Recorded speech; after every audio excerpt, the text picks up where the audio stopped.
Perayaan Hari Ulang Tahun ke-80 TNI bakal berlangsung di Monumen Nasional Jakarta Pusat Minggu 5 Oktober nanti.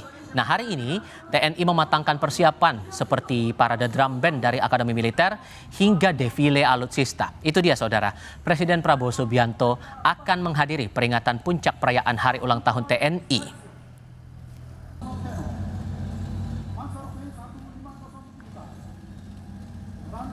Kami bahas lebih lengkap soal ini bersama para narasumber bergabung lewat sambungan dalam jaringan, anggota Komisi 1 DPR RI fraksi PAN Slamet Aryadi dan pengamat militer Khairul Fahmi. Selamat sore semuanya dengan Tifal, apa kabar? Selamat sore, alhamdulillah baik. Terima kasih semua sudah bergabung dalam diskusi kali ini. Melihat KRI Brawijaya unjuk kebolehan dalam parade sepanjang hari ini, Pak Slamet, sejauh mana Anda mencermati itu? Karena tampaknya ini jadi hal yang pertama terlihat ya dalam peringatan HUT TNI ditunjukkan kepada publik.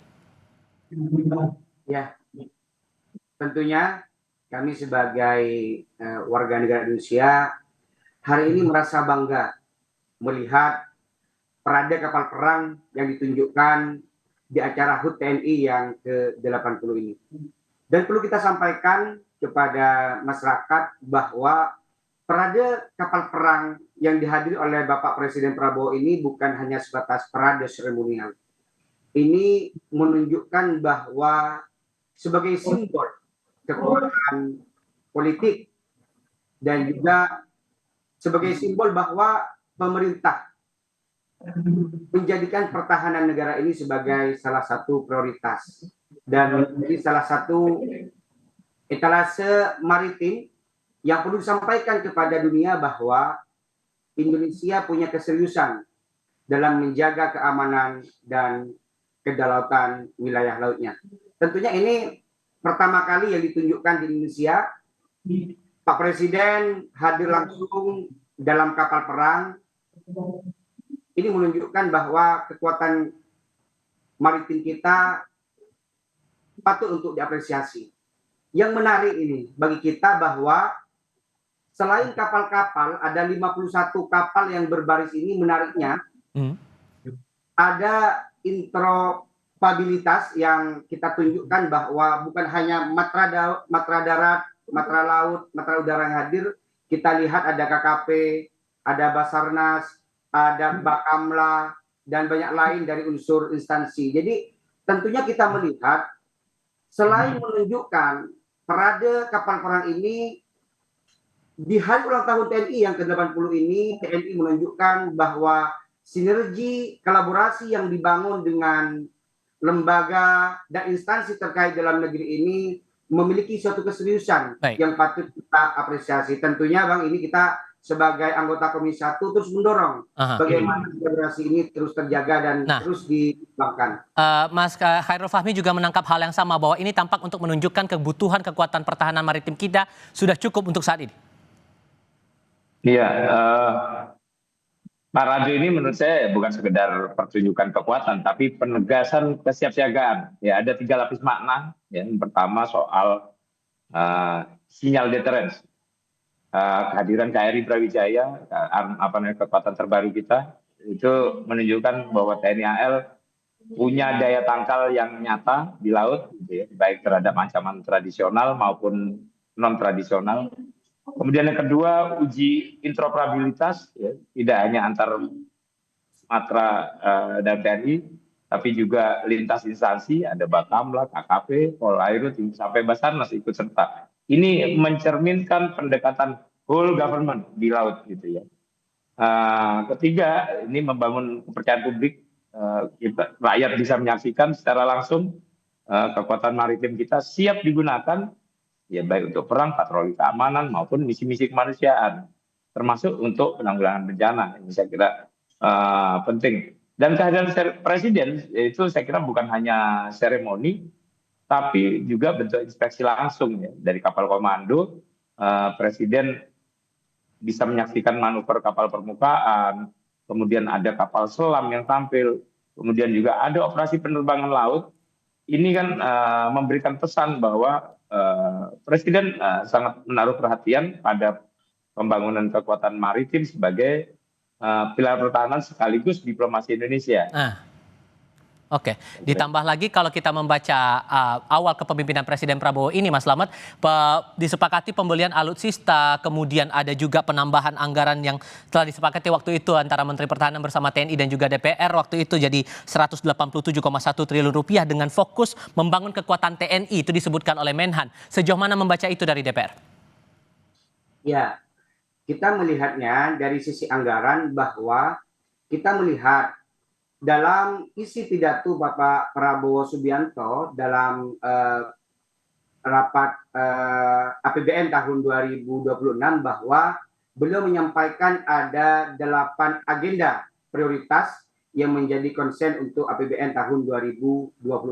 Kita melihat agenda prioritas ke-7 bahwa pertahanan negara menjadi salah satu prioritas yang dikedepankan dalam APBN tahun 2026 ini. Tentunya kita melihat dari postur anggaran yang mungkin dari tiap tahun bertambah, pada prinsipnya bukan semata-mata menambah anggaran, tapi pemerintah memiliki prinsip bahwa prioritas pertahanan negara ini menjadi salah satu prioritas yang perlu kita perkuat dari sisi pertahanannya.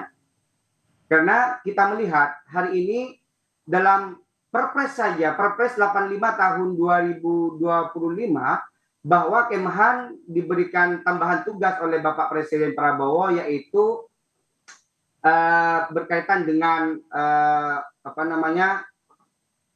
farmasi pertahanan dan juga berkaitan dengan intelijen pertahanan. Jadi dalam anggaran ini, dalam rupiah yang digunakan untuk tahun 2026 ini, semata-mata digunakan untuk menjaga pertahanan dan kedaulatan negara kita. Karena ketika berbicara tentang pertahanan, bukan lagi tentang melihat dari sisi alutsista. Di situ juga ada SDM yang harus kita perkuat, profesionalisme prajurit, juga berkaitan dengan teknologi, juga berkaitan dengan penguatan kesehatan dan intelijen. Tentu ini menjadi konsen kita bagaimana anggaran di tahun 2026 ini difokuskan untuk meningkatkan pertahanan negara kita. Dan untuk sektor atau pemahaman publik menyangkut pembangunan kekuatan TNI itu, Mas Khairul, sejauh mana publik harus paham di sini? Ya, tentu publik harus memahami bahwa istilahnya kehadiran maritim yang kredibel ini memperkuat banyak hal, ya. Diplomasi salah satunya, ya, dengan armada yang siap ini Indonesia bisa lebih percaya diri, ya, di meja perundingan, sekaligus juga lebih dihormati di kawasan.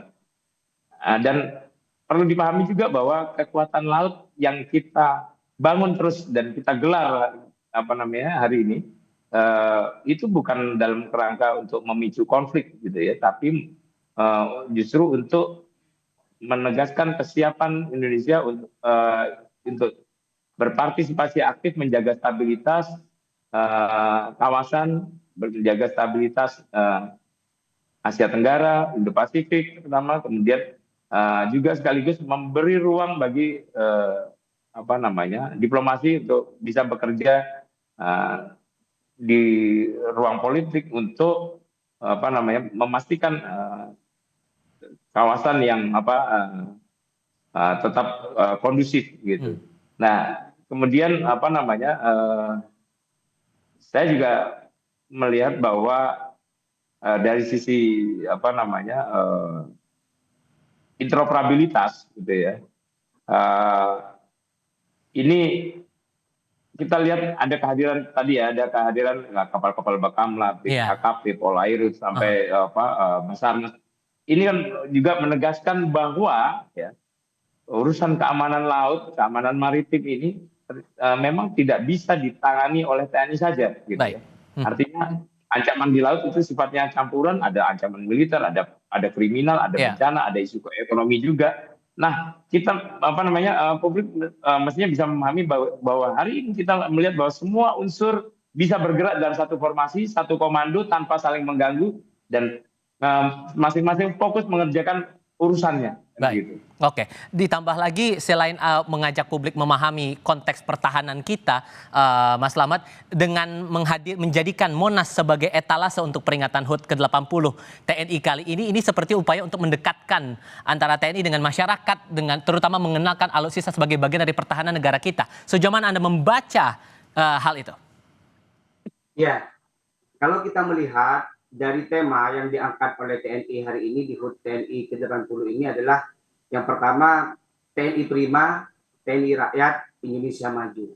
Jadi ini ada komparasi antara kekuatan militer tapi juga tidak menyampingkan bagaimana bersatu dengan masyarakat. Karena kekuatan militer tanpa didukung oleh rakyat artinya ini menjadi satu kesatuan untuk menjaga pertahanan kita, sehingga kita melihat parade yang diselenggarakan di Monas ini, saya mengapresiasi bahwa TNI sudah menjawab, sudah hadir di tengah-tengah masyarakat untuk memberikan suatu jawaban bahwa TNI ini bagian dari kekuatan untuk rakyat dan masyarakat Indonesia. Dan dengan semangat untuk memperkuat pertahanan kita, pembelian alutsista sedang dimaksimalkan juga lewat penambahan anggaran ini, Mas Khairul. Yang perlu dipahami juga soal pertahanan kita ini kemana lagi arahnya untuk prospek kita ke depan? Iya, dari sisi pembangunan kekuatan saya kira ada 4 hal utama ya. Pertama, kesiapan alutsista, kapasitas kapal dan pesawat ini harus dijaga. Kemudian yang kedua, ketersediaan amunisi dan torpedo ya cukup misalnya gitu ya. Kemudian yang ketiga, sistem C4ISR yang terintegrasi supaya semua institusi yang terkait dengan keamanan laut ini juga punya gambaran situasi yang sama secara real time. Kemudian kemandirian pemeliharaan ini juga tidak boleh dilewatkan gitu ya. Ini supaya kita tidak terlalu lama bergantung pada galangan kapal luar negeri. Ya. Nah, saya kira terkait dengan anggaran, mestinya ada prioritas juga ya dalam penggunaan anggaran pertahanan 2026, terutama untuk TNI AL, khusus dan TNI secara umum. Fokus utama mestinya juga pada pemeliharaan dan kesiapan. Jangan sampai kapal itu atau alutsista lain yang dimiliki oleh di tiap-tiap matra ini ada di daftar inventaris tapi tidak siap operasi. Oke. Artinya ada rencana rekapitalisasi, pengadaan alutsista baru, kemudian modernisasi alutsista yang existing gitu ya. Tapi penting juga investasi pada alutsista yang sifatnya patroli pengawasan gitu ya, supaya pengawasan darat, laut, udara kita menjadi lebih efektif. Oke, sudah kami tangkap poinnya di situ. Pak Khairul Fahmi, Mas Slamet, terima kasih banyak sudah berdiskusi bersama kami hari ini. Sehat selalu semuanya. Selamat sore.